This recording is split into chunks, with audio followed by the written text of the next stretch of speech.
Oke, rekaman sudah dimulai. Bismillahirrahmanirrahim. Assalamualaikum warahmatullahi wabarakatuh.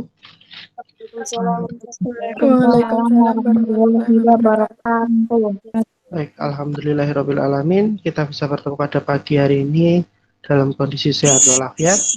Nah, ini saya alhamdulillah sariawan sudah sembuh, jadi siap ngompiang lagi. Tapi insya Allah nanti untuk pemaparan hari ini tidak terlalu banyak karena sudah disinggung kemarin sedikit, tapi insya Allah ya nanti kita kupas tuntas sebenarnya itu seperti apa. Baik, sebelum memulai perkuliahan pada pagi hari ini, marilah kita berdoa bersama-sama. Semoga apa yang akan kita pelajari nanti bisa bermanfaat untuk kedepannya dan tak lupa kita selalu berdoa semoga nanti kedepannya Allah menjagai apapun yang menjadi keinginan kalian dan kesuksesan kalian. Berdoa mulai.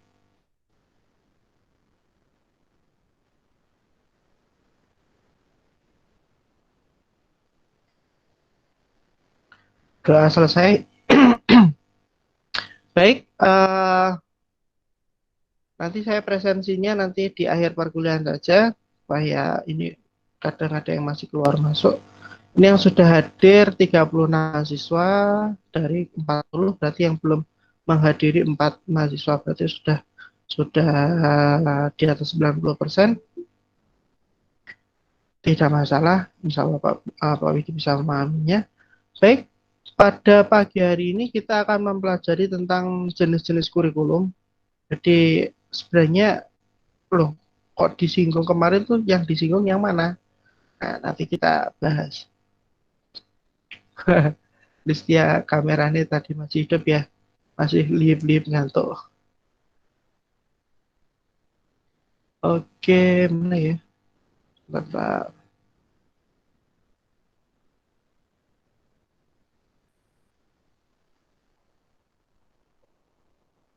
sudahkah terlihat? Sudah, Pak. Oke, baik. Ayo semangat, sudah sarapan, justru udah tuh semangat. Oke, baik. Yang kita pelajari saat ini adalah uh, jenis-jenis kurikulum. Di mana jenis-jenis kurikulum di sini kemarin kita sudah singgung. Di situ ada integrated, ada 3 jenis ya, tapi nanti di sini akan Pak Widi bahas ada beberapa. Nah, yang pertama, jadi jenis-jenis kurikulum. Nah, ini yang kadang membuat kita rancu di lapangan, karena memang ada seorang guru dari sudut pandang seorang guru. Di situ ada 3 jenis: open kurikulum, closed kurikulum, dan guided kurikulum. Ya tidak salah, memang benar. Tapi memang yang terpenting di situ kurikulum diposisikan kemarin sebagai rambu-rambu. Nah, kenapa kemarin juga tak minta kalian untuk menceritakan pengalaman pembelajaran kalian, terutama pembelajaran IPA dari SD sampai ke SMA itu bagaimana saja. Nah, saya coba pingin dong di sini ada yang cerita dua mahasiswa, satu cewek, satu cowok.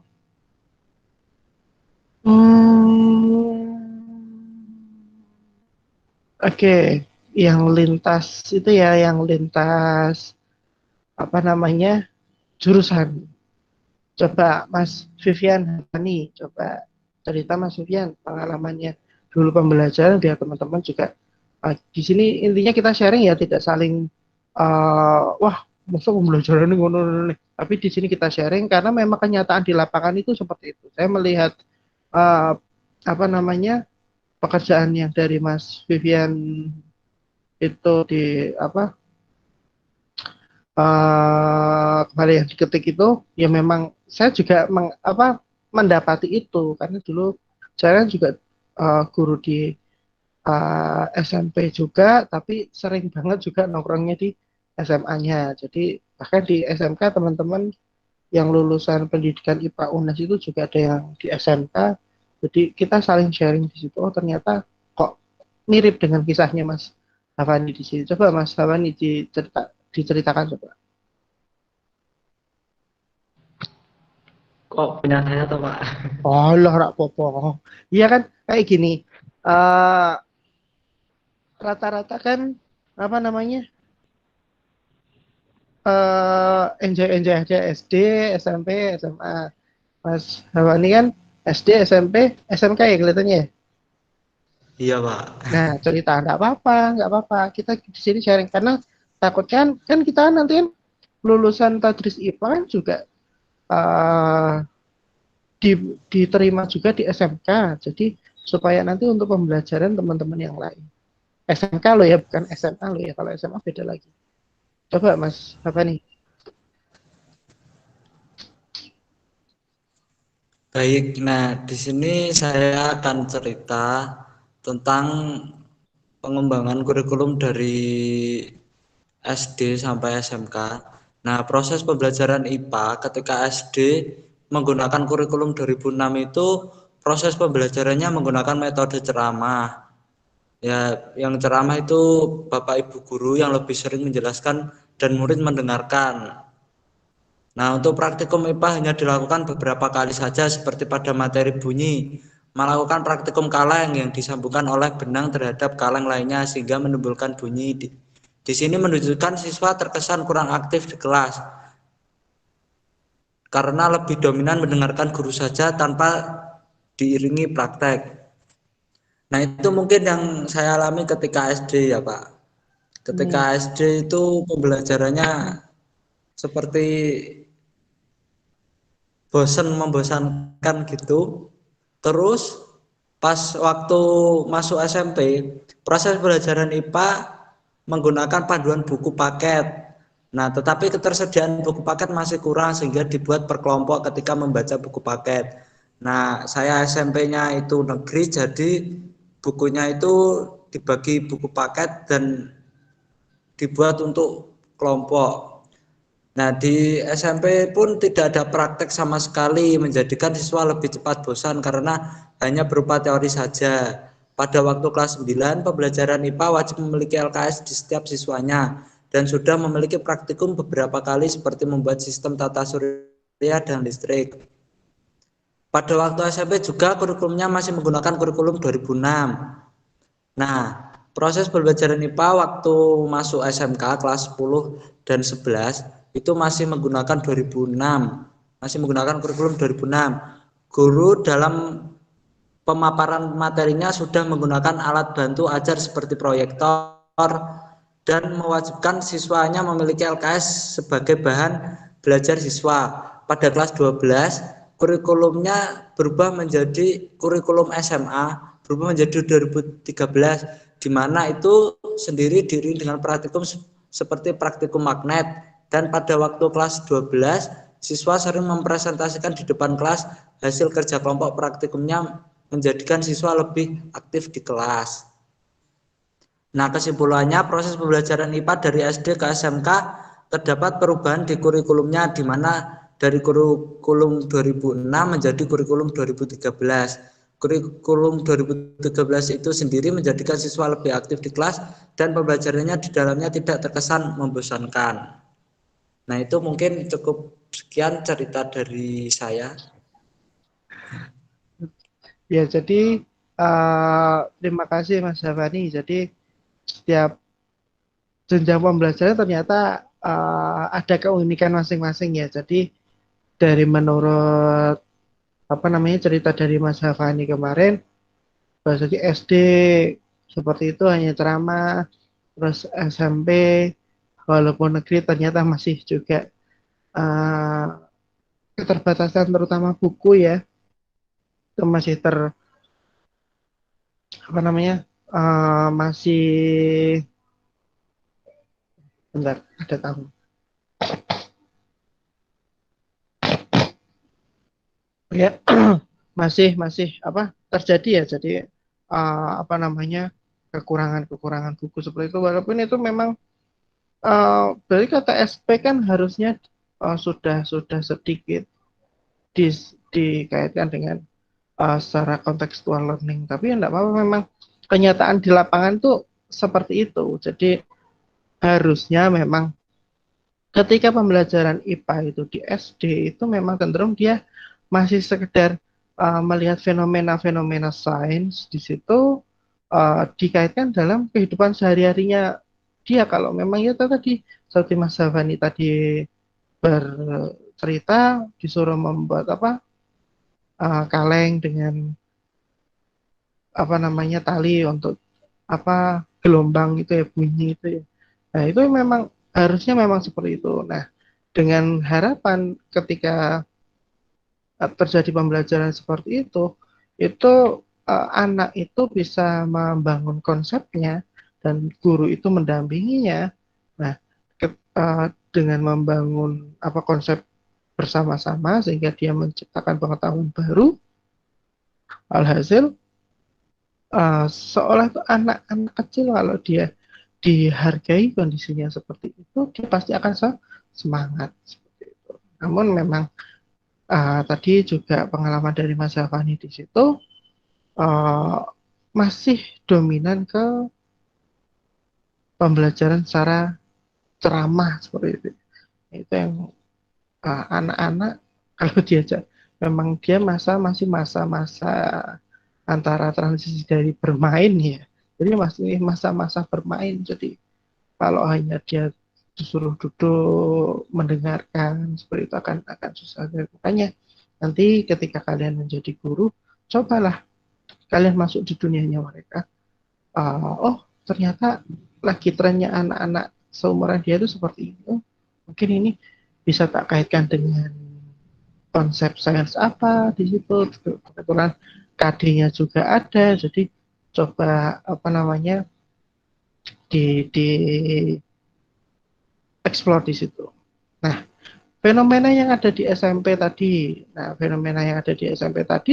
juga sama. Nah, itu kenapa lah saya lebih suka membuat modul sendiri daripada uh, menunggu buku paket yang tidak pasti kapan datangnya. Jadi ya bisa dikatakan ya galau juga karena kalau pembelajaran itu bersifat tekstual itu akan sangat menghambat sekali dalam pembelajarannya. Apalagi tadi disuruh wajib membeli LKS, di mana LKS-nya itu kan dari penerbit lain, di mana dia tidak tahu kondisi yang ada di lapangan. Nah itu memang ini uh, kalian kan nanti akan menjadi guru dominannya di guru SMP, MTS, SMPIT, atau syukur-syukur bisa di SMK. Karena memang SMK setahu saya kurikulumnya untuk IPA-nya tetap ada IPA terpadu dan dia masih dasar lah di situ. Walaupun dengan adanya konsep IPA-nya di situ, tadi sudah mulai diminta untuk yuk aktualisasi dirinya itu dimunculkan karena memang dalam SMK kan dia siap untuk kerja dan ketika dia siap untuk kerja memang harus terutama public speaking-nya, aktualisasi dirinya itu harus bagus di situ ya. Memang uh, terjadi gimana ya perubahan. Apalagi tadi Mas Zafani kondisinya habis KTSP langsung ceklek kurikulum 2013 dan saya yakin ketika pembelajaran di tahunnya Mas Zafani itu juga kondisinya masih kurikulumnya masih simpang siur ya Mas Zafani ya. Jadi belum belum Iya, Pak. bahkan pada 2017 baru baru direvisi kurikulum 2013 itu. Tapi tidak apa-apa ya kita di sini kita saling sharing nanti karena memang ini sangat berkaitan dengan pembelajaran yang akan kita pelajari pada hari ini. Coba kalau yang kedua, terima kasih ya Mas Zavani. Kedua, Iya, Pak. sekarang tanggal 9 bulan Maret. 9 tambah 3 12. Mbak Dela Haryu Apsari.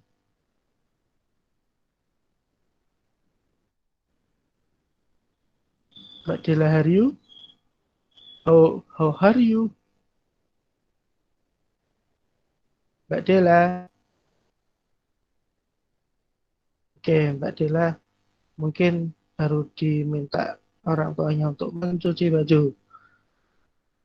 Tadi 9 tambah 3, 12 ditambah 21, 33. Itu adalah Mbak Saidatun Nisa. Mbak Saidatun Nisa, Ada, tadi Pak. Nah, coba ceritakan dong pembelajaran dari SD sampai SMA itu seperti apa? Yang saya ingat aja ya, Pak. Ya, ya dong. Kok nanti kalau kamu memaksakan ingat, nanti ingat si dia nanti. Di pada waktu pembelajaran. Nggak usah on cam ya, Pak. Nggak apa-apa, nggak apa-apa. Pada waktu pembelajaran di SD masih menggunakan KTSP, kurikulum tingkat satuan pendidikan, yang dimana siswanya itu masih disuapin oleh guru. Jadi materi-materi itu masih guru yang menjelaskan dan siswanya yang masih mendengarkan. Pada waktu SMP yang seingat saya kelas SMP kelas 1 semester 1 itu masih menggunakan KTSP dan naik ke semester 2 kelas 1 itu udah masuk Kurtilas kurikulum 13 yang dimana pembelajarannya itu siswa dituntut harus aktif dan selebihnya guru yang mendengarkan siswa berdiskusi gitu Pak. Hmm. Dan pada waktu SMP juga ada praktikum IPA 1 kali itu kelas 2 SMP tentang asam basa alami. Kemudian masuk MA atau SMA masih menggunakan Kurtilas kurikulum 13 di mana itu siswanya harus aktif sama pada waktu saya SMP. Jadi pada waktu MA atau SMA kita yang berdiskusi menjelaskan di depan dan guru hanya mendengarkan apa yang kita ingat yang kita dapat oleh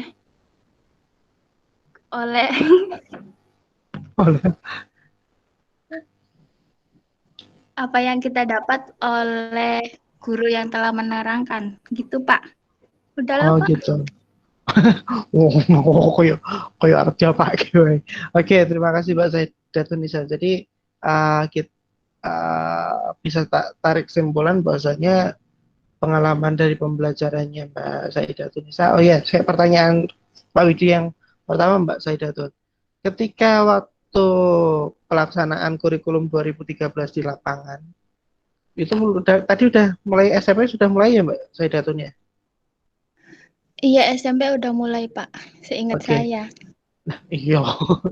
Nah, ketika pembelajaran itu yang kamu ingat waktu itu, eh, apakah guru langsung menerangkan konsep baru praktikum atau justru awal itu hanya persepsi terus praktikum baru nanti terakhirnya menerangkan konsepnya itu sebenarnya apa?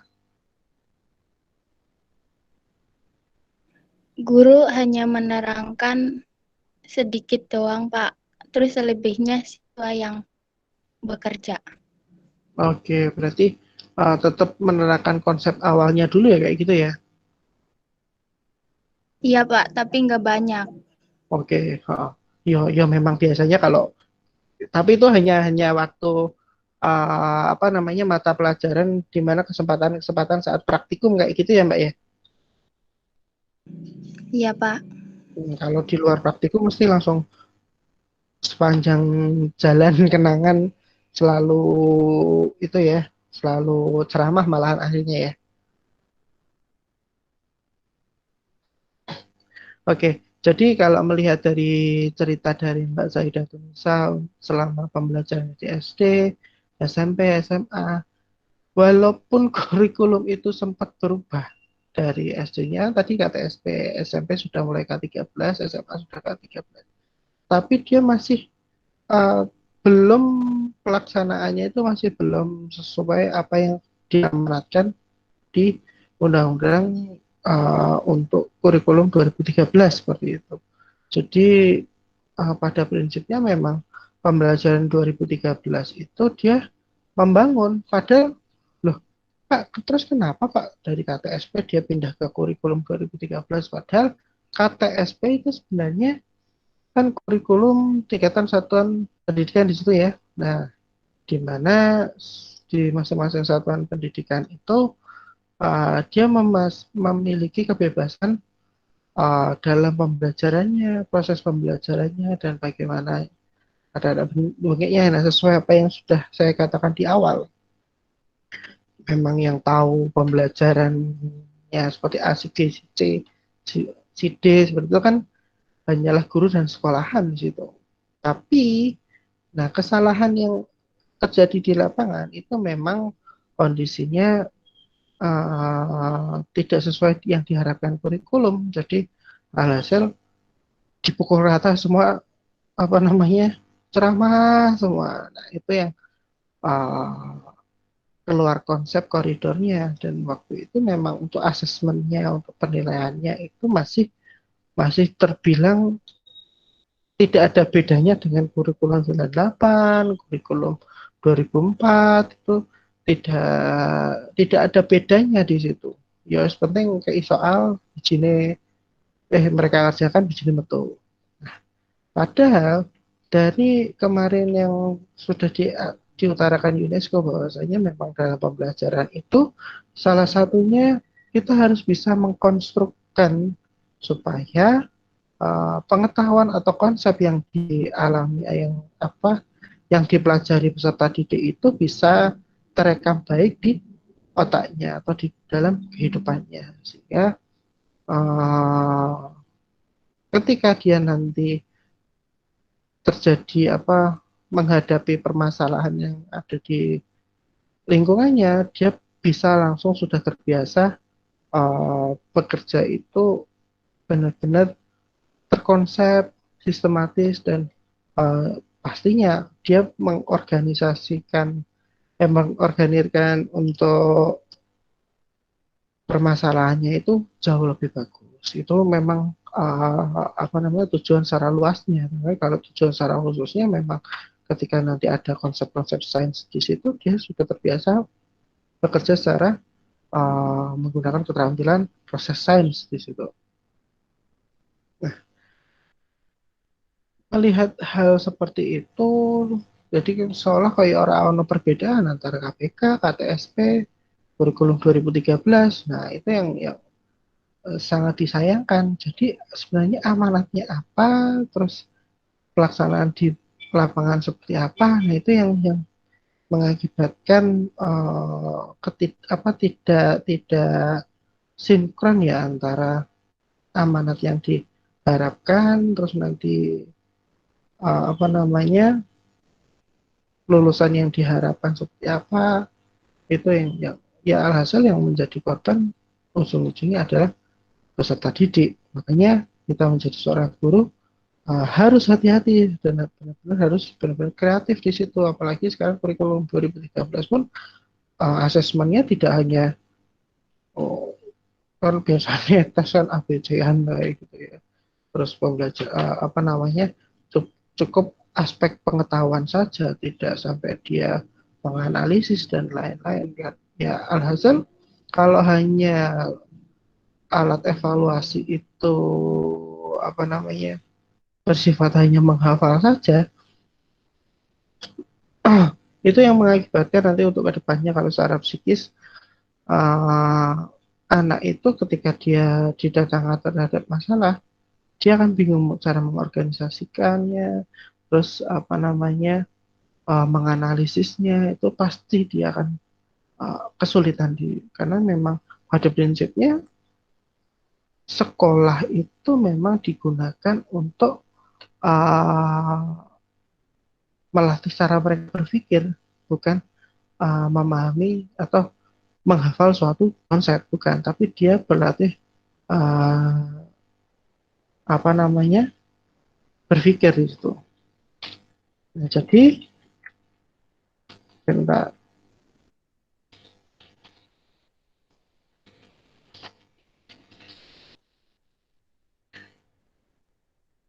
Itu sesuai apa yang selama ini kita kita tahu bahwasanya memang eh,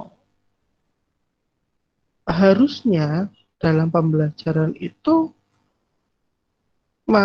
membiasakan peserta didik itu benar-benar ya kita benar-benar harus kita belajar berpikirnya. Jadi kita harus membiasakan itu cara berpikir yang baik itu seperti apa, sistematis itu seperti apa. Karena apa? Ketika kita hanya mengandalkan istilahnya apa ya, mengandalkan uh, pengetahuan awal saja tanpa harus kita bisa terbiasa untuk tidak terbiasa untuk mengorganisasikan masalahnya itu sehingga keterampilan proses sains itu tidak tercapai, ya alhasilnya memang nanti tujuan dari sistem pendidikan itu tidak akan tercapai. Ya, kita melihat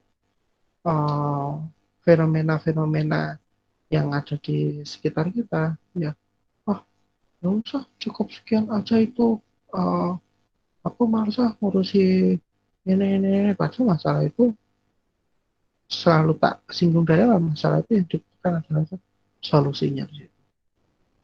Seperti apa yang katakan si Einstein di situ,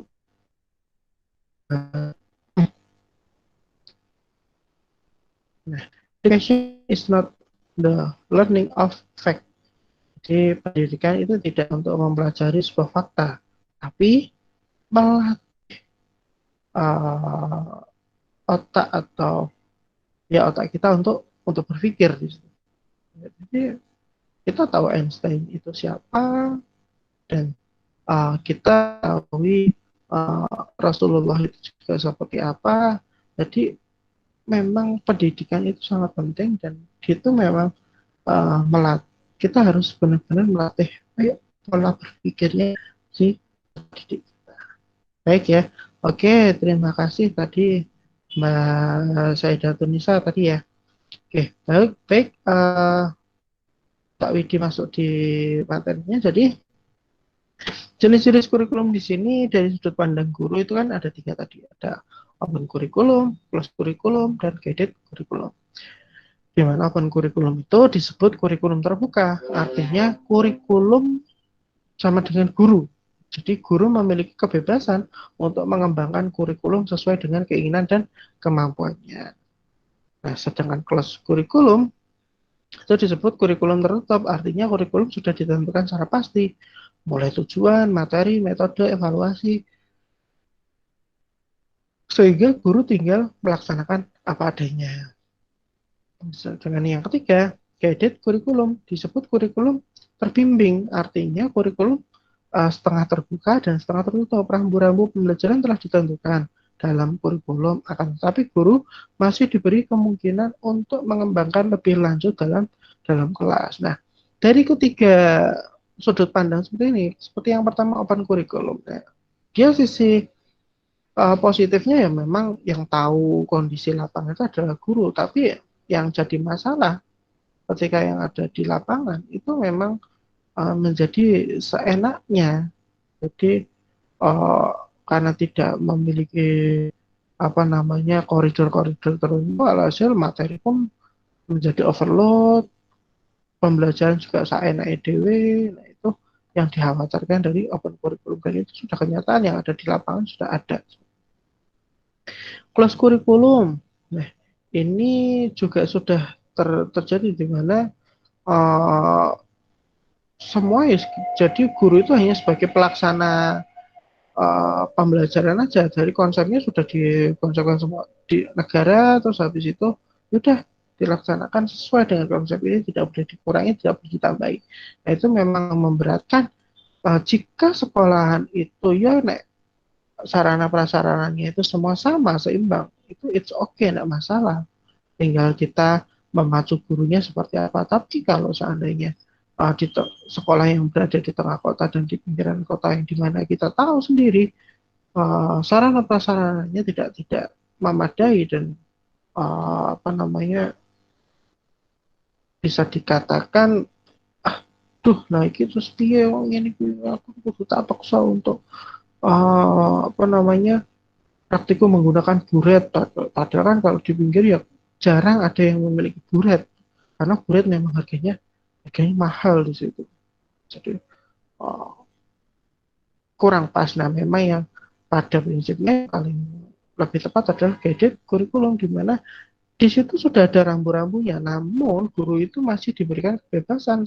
Yang terpenting ketika di guided kurikulum itu kebebasannya itu masih sesuai dengan koridor-koridor yang sudah ada. Jadi kondisinya ya tidak terlalu alasan nanti yang diterangkan itu tidak terlalu melebar dan guru itu juga bisa disiplin sesuai apa yang sudah diamanatkan dalam pendidikan. Itu memang lebih condong untuk di Indonesia itu memang untuk guided kurikulum seperti itu. Menurut Nasution, nah ini kemarin kita sudah mempelajari yang pertama ada correlated curriculum, separate subject curriculum, dan integrated curriculum. Nah, ketiga jenis kurikulum itu sebenarnya apa sih? Yuk kita bahas satu-satu. Separated subject curriculum. Nah, setelah ini sudah dilaksanakan selama hingga sekarang masih banyak dipertahankan mulai dari sekolah dasar sampai dengan perguruan tinggi. Nah, setiap mata pelajaran itu disusun secara terpisah atau satu sama lain dengan waktu yang dibatasi dan dipegang oleh guru, baik guru bidang studi maupun oleh guru kelas. Jadi memang ya sampai detik ini pun masih secara terpisah seperti itu ya. Dalam ini jadi subjek mata pelajaran di sini kan itu ada perjuangan di situ bahwasanya hasil pengalaman umat manusia sepanjang masa atau kebudayaan. Pengetahuan yang dikumpulkan oleh manusia itu dulu disusun secara logis dan sistematis, disederhanakan dan disajikan pada siswa sesuai dengan usia. Namun, dianggap bahwasanya siapa yang keluar masuk tadi? Oke. Dianggap berasal dari kebudayaan Yunani kuno, ada kesusastraan, matematika, filsafat, dan ilmu pengetahuan. Romawi ada mata pelajaran yang harus dikuasai oleh siswa yang terdapat dalam The Seven Liberal Arts, di mana di situ terdiri dari trivum, ada gramatika, retorika, logika, dan quadrium. Jadi ada aritmatika, geometri, dan astronomi serta musik di situ. Hingga dalam kita melihat perkembangannya, abad pertengahan, tujuan pendidikan menjadi praktis dan vokasional. Nah, di universitas itu dipelajari 3 bidang, teologi, kedokteran, dan hukum. Pada jamnya itulah bahasa Latin menjadi mata pelajaran penting dan tidak jelas nasib The Seven Liberal Arts. Nah, sehingga kita menginjak di abad ke-19 mulai berkembang berbagai mata pelajaran dengan pesat. Nah, ini memang perkembangannya modelnya seperti ini. Nah, mengharapkan timbulnya pribadi yang bulat sebagai hasil jumlah pengetahuan yang diperoleh. Biasanya disusun terlebih dahulu oleh para ahli yang mudah dijadikan uniform di seluruh negara. Itu memang kalau kita melihat ya memang seperti itu ya pelaksanaannya. Dia memiliki kelebihan juga. Bahan pelajaran dapat disajikan secara logis dan sistematis di situ. Organisasi kurikulum ini sederhana, mudah direncanakan dan dilaksanakan. Skop atau penentuan jumlah dan jenis mata pelajaran dan sequence penentuan urutan mata pelajaran yang harus diberikan dalam tiap kelas. Mudah dinilai dan biasanya dipergunakan di perguruan tinggi. Namun dia ini kelebihan yang lain telah dipakai berabad-abad lamanya dan sudah menjadi tradisi, lebih memudahkan guru mudah diubah, esensial untuk menafsirkan pengalaman, hemat waktu dan tenaga dalam mempelajari sesuatu yang dulu dengan susah payah ditemukan oleh para sarjana masa lampau. Jadi ya lebih memudahkan peserta didik lah, istilahnya seperti itu. Tapi kan memang konsepnya dia hanya sebagai transfer. Ya. Kekurangannya,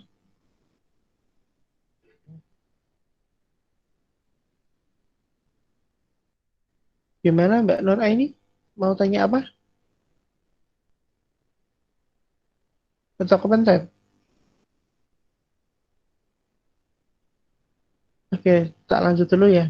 Kekurangan dari spirited subject kurikulum di situ, yang pertama kurikulum ini memberikan mata pelajaran yang terpisah, yang tidak berhubungan satu dengan yang lain. Tidak memperhatikan masalah sosial yang dihadapi anak-anak dalam kehidupan sehari-hari.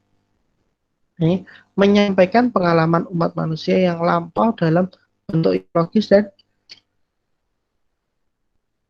sistematis. Nah, sesuatu yang logis tidak selalu psikologis ditinjau dari segi minat dan perkembangan anak. Keempat, tujuan kurikulum ini terlampau terbatas atau memusatkan pada perkembangan intelektual, kurang memperhatikan pertumbuhan jasmania, perkembangan sosial dan emosional. Karena ya memang pada prinsipnya kalau melihat di spirited subjek kurikulum di sini, anak itu terus-terusan kita transfer ilmunya saja tanpa kita melihat anak itu, membiasakan anak itu untuk mengorganisasikan pengetahuannya sehingga kita susah untuk dalam mengkonstruksikan pengetahuan si peserta didik tersebut. Nah, hasil ya nek anak itu daya ingatnya bagus, apa namanya,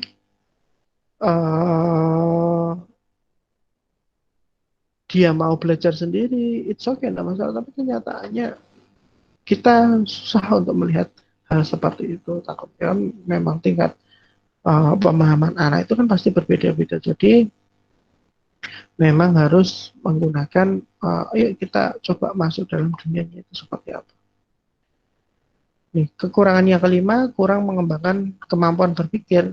Karena memang anak itu harus ditransfer konsep pikirnya, dijejeli semua. Yo, nanti apa namanya, anak itu akan cepat mudah bosan dan pastinya akan berdampak pada masa depannya. Cenderung statis dan ketinggalan zaman. Pasti kalau. Nah, yang kedua, correlated kurikulum.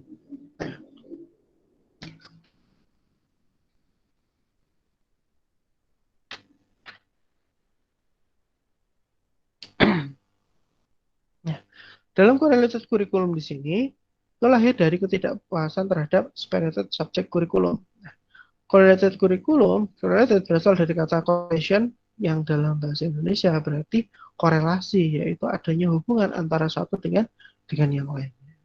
Nah, dalam hal ini, mata pelajaran harus dihubungkan dan disusun sedemikian rupa sehingga yang satu memperkuat yang lainnya, dan yang satu melengkapi dan saling melengkapi, saling memperkuat. Jadi di sini mata pelajaran itu dihubungkan antara satu dengan yang lainnya sehingga tidak berdiri sendiri. Ya, mungkin dikorelasikan dengan mungkin IPA dengan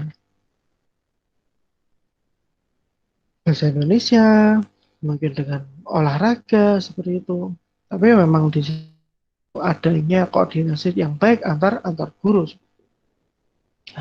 Korelasi dilakukan dengan cara korelasi okasional itu atau insidental, yaitu korelasi yang diadakan sewaktu-waktu bila ada hubungannya.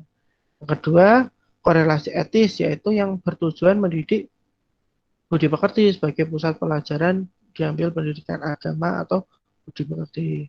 Korelasi sistematis, yaitu yang mana korelasi ini disusun oleh guru itu sendiri.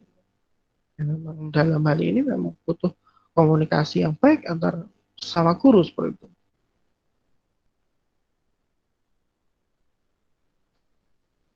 Selanjutnya ada korelasi informal, yang mana kurikulum ini dapat berjalan dengan cara antara beberapa guru saling bekerja sama, saling meminta untuk mengkorelasikan antara mata pelajaran yang dipegang guru A dengan mata pelajaran yang dipegang oleh guru B. Korelasi formal. Tadi ini kacamata ya,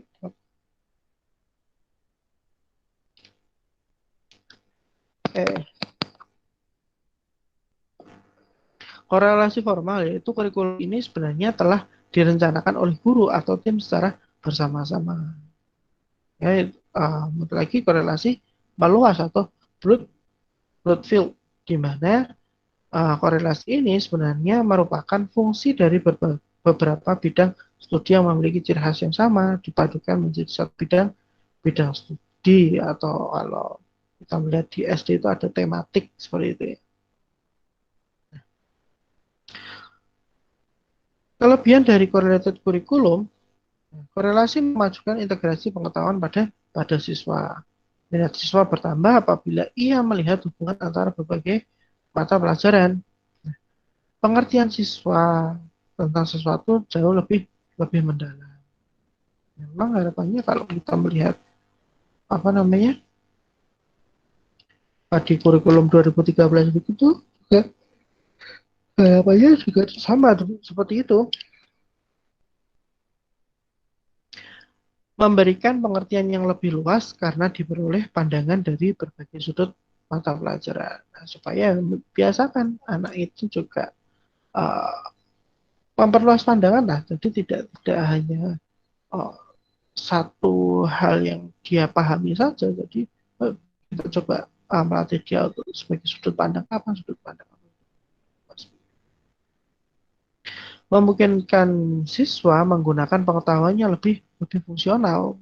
Jadi memang benar-benar untuk secara fungsional, jadi dia bisa mampu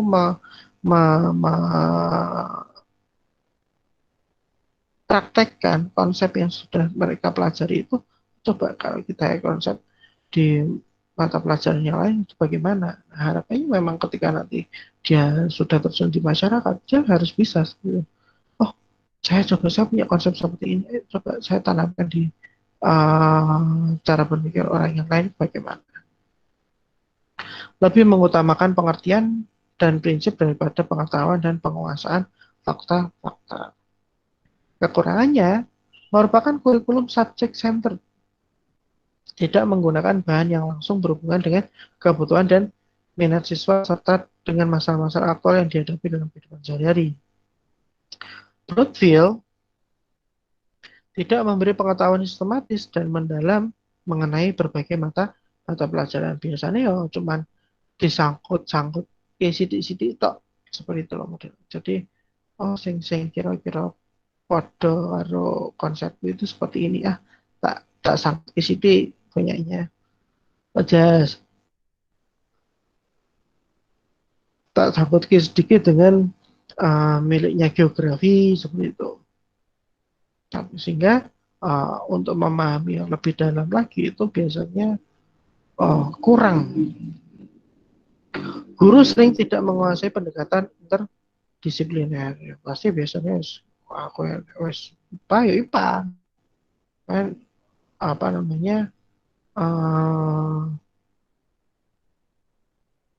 biasa ini suara saya hilang-hilang kok di WA seperti itu. Tak ganti jaringan.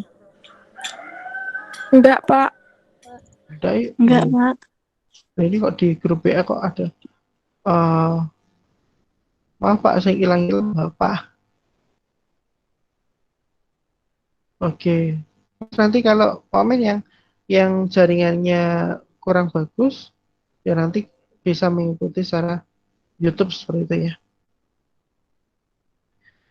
Guru sering tidak menguasai pendekatan interdisipliner, jadi kurang keterbukaannya. Jadi memang kalau memang kita pengen secara korelasi atau kolaborasi di situ, ya kita harus open minded, di mana kita benar-benar terbuka.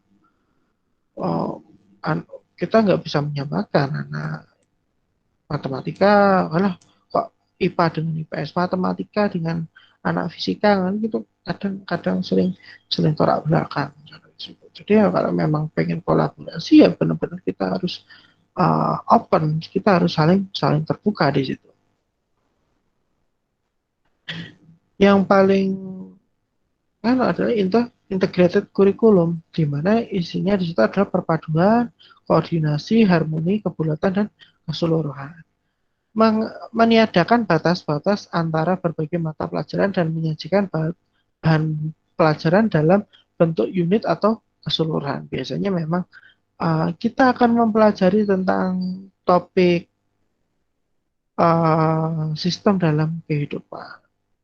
Kalian mulai dulu, gimana kalau Pak Wisnu mengajar olahraga itu bagaimana sih? Awalnya bagaimana anak-anak disuruh ngapain dulu? Oh, pemanasan Pak. Nah, pemanasan itu apa yang kalian rasakan waktu itu? Jadi sumuk Pak. Kita menjadi keluar keringat dan dari keluar keringat itu terjadi proses apa sih? Terjadi proses pembakaran. Itu di situ indera apa yang kalian rasakan yang paling bekerja di situ? Apa ya Pak ya? Kulit itu Pak. Apa ya kalau kulit itu apa ya? Nah, wes mulai kayak gitu. Nah, memang awal mula dari pembelajaran secara integrated memang modelnya awal-awalnya akan seperti itu. Jadi ketika anak wes mulai apa ya? Iya, ya kok kayak ini. Nah, di situ kan akan muncul namanya diskusi. Di mana di situ ketika kondisi seperti itu sudah muncul, nah itu malah justru mengenakkan si guru itu sendiri. Yuk, berarti dia sudah ada kemauan di situ. Tujuannya membentuk siswa menjadi pribadi yang integrated, yang kehidupannya selaras dengan sekitarnya. Nah, dilaksanakan melalui pengajaran unit. Nah, siswa dilatih memecahkan masalah menurut cara-cara ilmiah atau keterampilan proses. Nah, pelajaran disusun sebagai keseluruhan yang luas atau broad unit. Nah, unit itu merupakan suatu keseluruhan yang bulat. Nah, unit sendiri itu suatu keseluruhan bahan pembelajaran yang disatukan oleh sebuah masalah. Jadi memang kalau integrated di sini memang pure tidak hanya komunikasi antara guru, tapi di situ memang komunikasi antar dengan sekolah, lingkungan, masyarakat itu sangat sangat penting sekali. Unit menerobos batas-batas pelajaran. Unit didasarkan atas kebutuhan siswa. Unit didasarkan pada pendapat modern mengenai cara belajar. Unit memerlukan waktu yang panjang. Itu memang menjadi PR besar untuk sistem pendidikan di Indonesia. Kalau memang menggunakan integrated curriculum di sini memang harus. Jadi kadang tuh saya juga bingung. Museum-museum itu banyak. Terus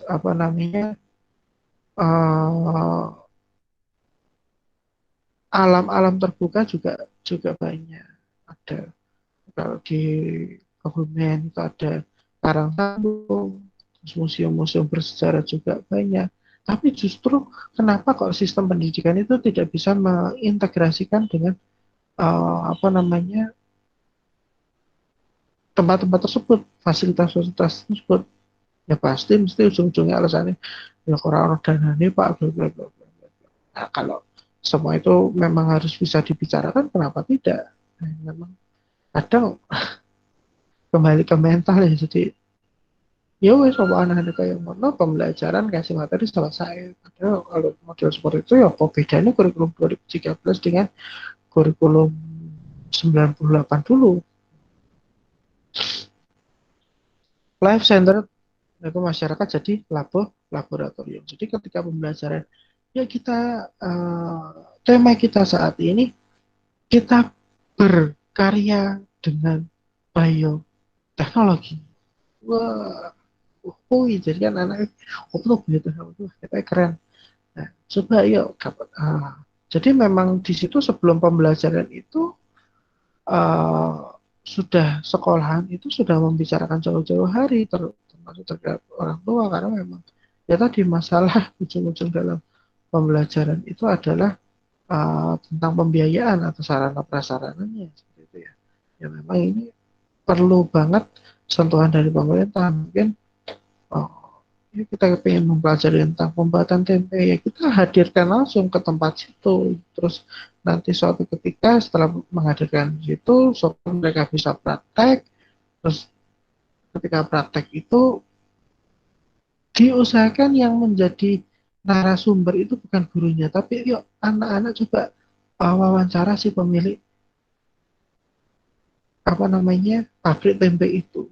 Ini gimana tuh Pak prosesnya? Dan di situ kan malah justru banyak keterampilan yang mereka asah, sehingga uh, apa namanya life center-nya ini bisa tercapai.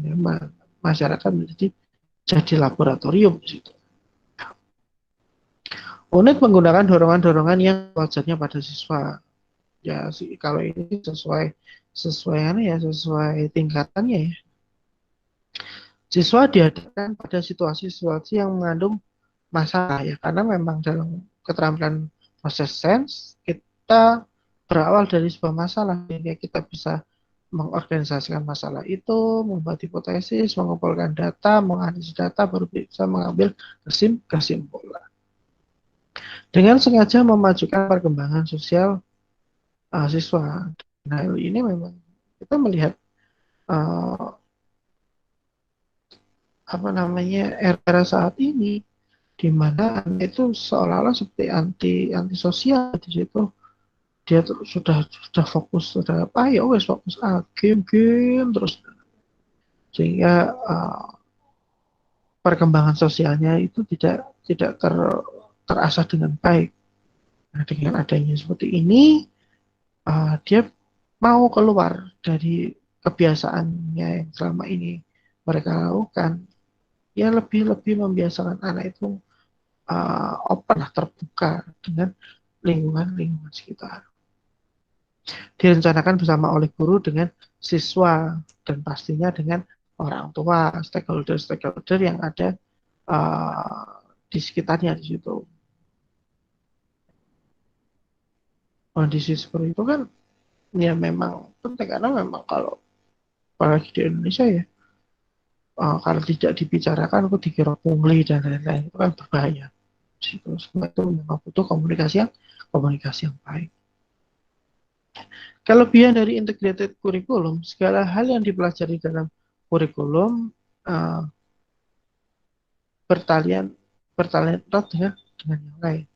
Kurikulum ini sesuai dengan teori tentang belajar yang mendasarkan berbagai kegiatan pada pengalaman, kesanggupan, kematangan, dan minat tadi.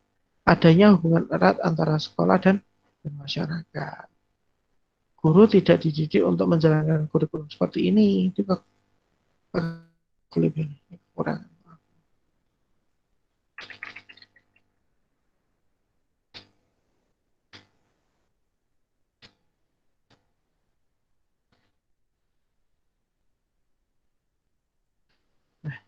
Kurikulum ini dianggap tidak mempunyai organisasi yang logis dan sistematis, memberatkan tugas guru. Ya, semua memang tergantung konsep di awalnya. Kalau sedikit-sedikit memberatkan tugas guru, ya karena memang ya, guru itu memang kalau dikatakan panggilan jiwa, iya, tapi kan mereka juga manusia, di mana ada beberapa kebutuhan yang harus dipenuhi. Karena memang kalau memberatkan tugas guru, ya dalam hal secara finansial juga, kan otomatis dia harus guru itu mengeksplor dulu tempatnya, melihat ini. Jadi mereka harus tahu di lapangannya seperti apa. Itu kan juga tidak gratis ya. Jadi kita harus mengeluarkan uang, mengeluarkan waktu, tenaga, pikiran seperti itu. Tapi kalau itu biasanya hanya di awal sih. Kalau sudah terkonsepkan dengan bagus, saya kira tidak jadi masalah. Tidak memungkinkan ujian umum. Anak-anak dianggap tidak sanggup menentukan kurikulum. Alat-alat sangat kurang untuk menjalankan kurikulum. Nah itu memang perlu adanya komunikasi. Jadi memang kalau yang jadi masalah, kalau saya melihat sudut pandangnya ini.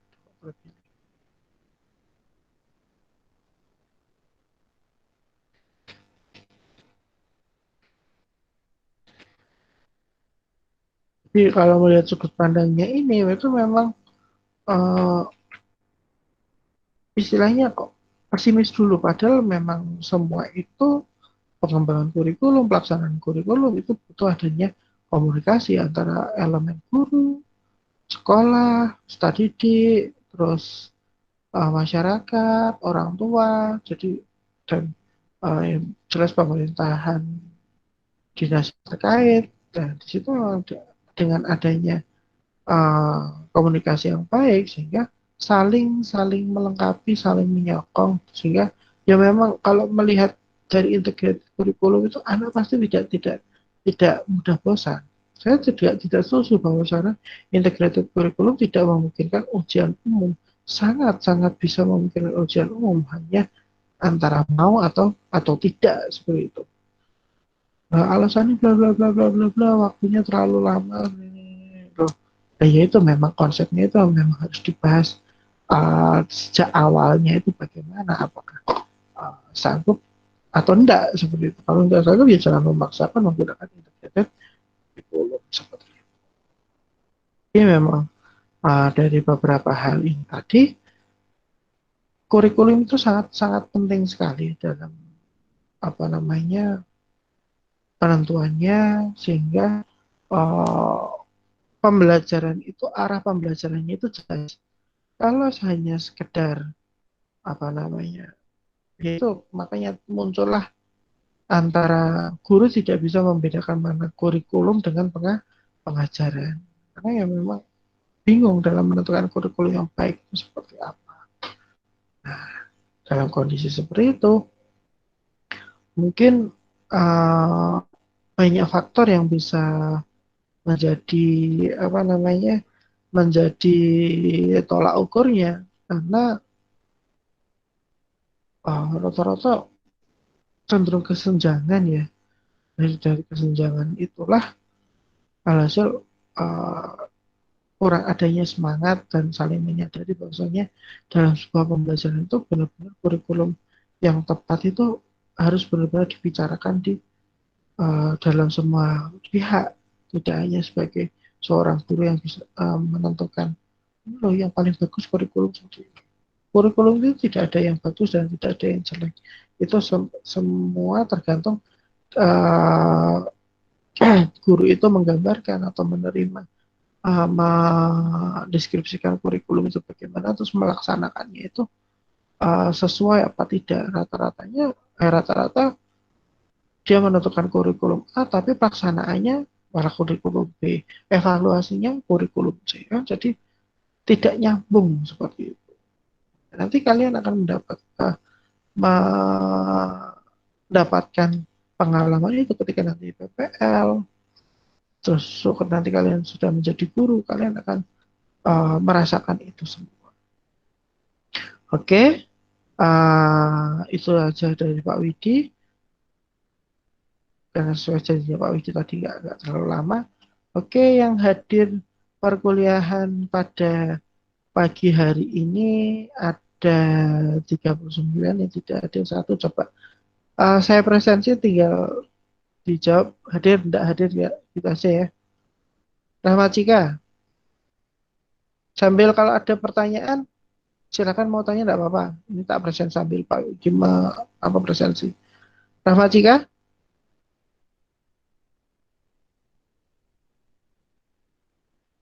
Rahmat Cika, mau sempat honest dulu. Oke, saya lewati dulu. Ivan Havani, oke. Yuni Larasati,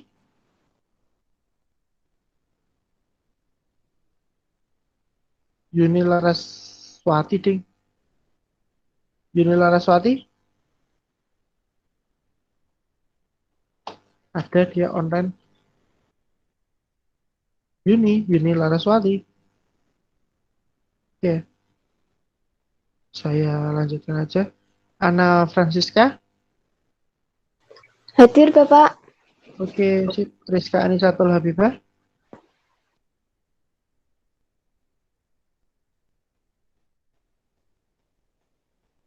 Rizka Anisatul, kemana di kau? Hadir, Pak. Oh, oke, sip. Niken, Hadir, Pak. oke. Wahyu Kurnianingrum, Hadir, Pak. oke. Fauzia, Hadir, Pak. oke. Cindy, Hadir, Pak. oke. Dewi Savitri, Hadir, Pak. oke. Zahwan,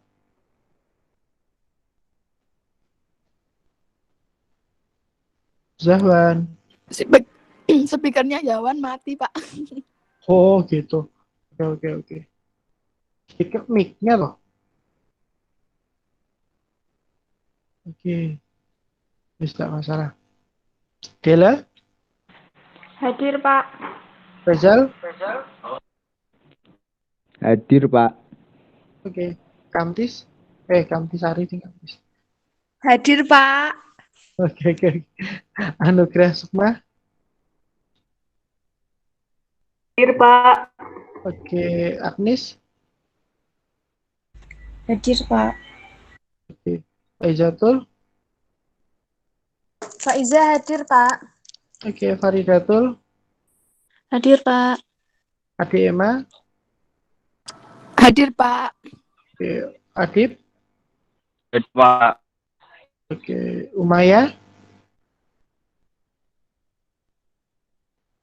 Hadir, Pak. oke. Khairun Nisa, Hadir, Pak. oke. Nur Aini,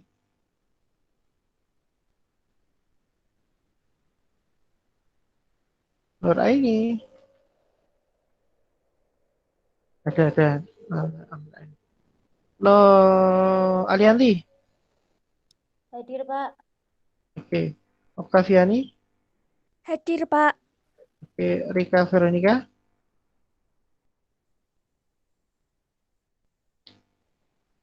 ada. Rizka Anandita,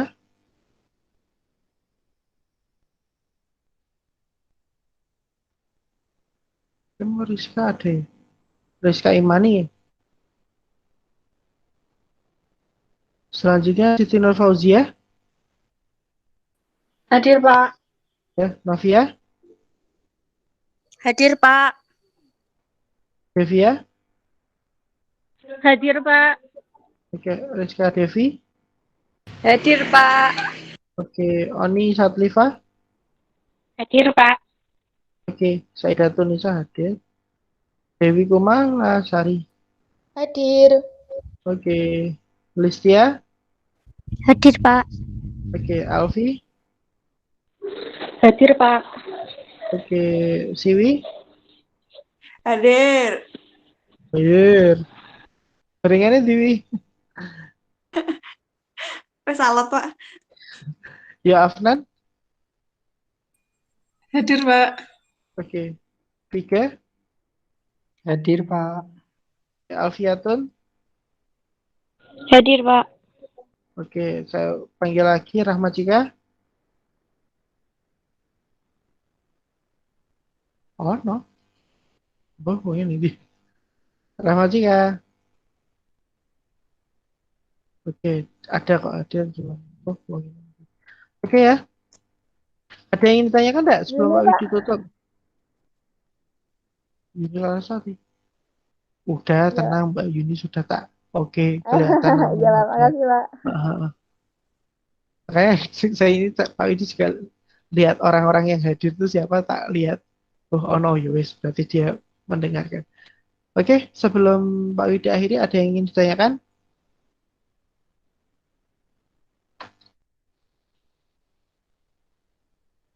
Belum, Bapak. Belum ya?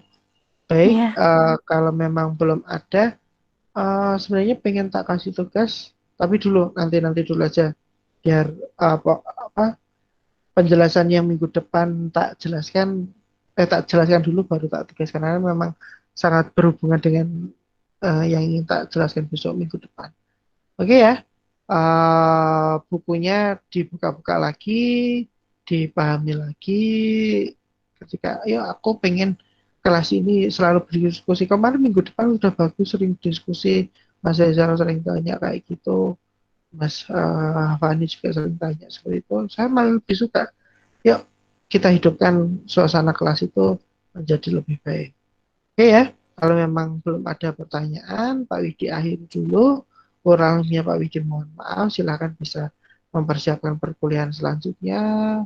Pak Widi akhiri. Iya Mbak Rika kelihatan tadi namanya ada Mbak Rika. Oke. Kurang lebihnya Pak Widi mohon maaf, Pak Widi akhiri. Wabillahi taufiq wal hidayah. Assalamualaikum warahmatullahi wabarakatuh. Waalaikumsalam warahmatullahi Waalaikumsalam warahmatullahi wabarakatuh. Oke. Ya, sama-sama. Oke.